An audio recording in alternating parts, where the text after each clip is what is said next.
Welcome to Read It Kids. This week's book was requested by Christopher from Bend, Oregon. Stand Tall, Molly Lou Melon. Written by Patty Lovell, illustrated by David Catrow. Molly Lou Melon stood just taller than her dog and was the shortest girl in the first grade. She didn't mind. Her grandma had told her, "Walk as proudly as you can and the world will look up to you." So she did. Yippee! Yay!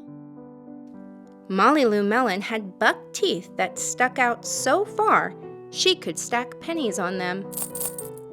She didn't mind. Her grandma had told her, "Smile big and the world will smile right alongside you." So she did. Ta-da! Molly Lou Melon had a voice that sounded like a bullfrog being squeezed by a boa constrictor. She didn't mind. Her grandma had told her, "Sing out clear and strong, and the world will cry tears of joy." So she did.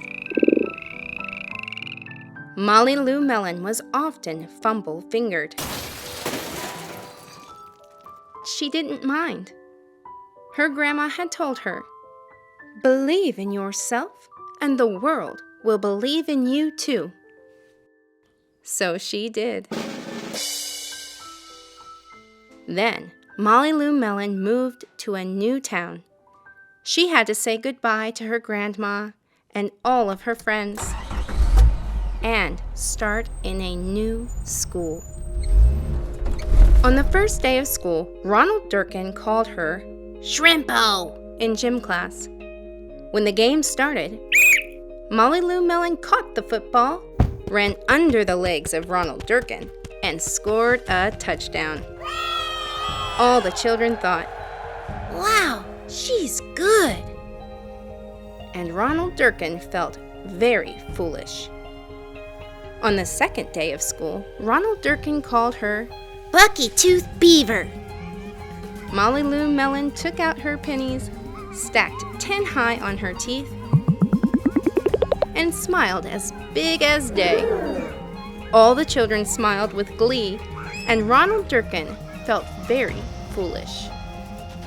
On the third day of school, Ronald Durkin said, "You sound like a sick duck. Honk, honk."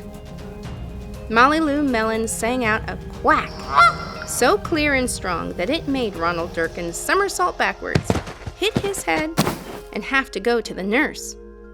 All the children cried with joy to be free of Ronald Durkin for the rest of the afternoon, and Ronald Durkin felt very foolish.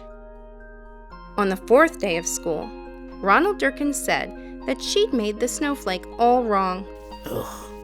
But Molly Lou Melon opened up her paper and revealed the most beautiful snowflake of all.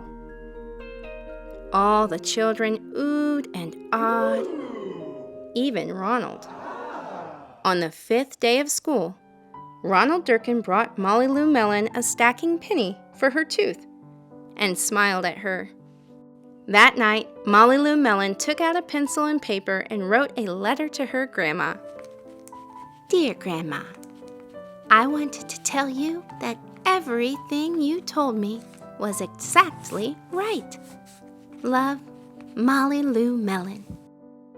Molly Lou Melon is a wonder, and everyone knows it because she stood tall and shined her light no matter what anyone had to say about it.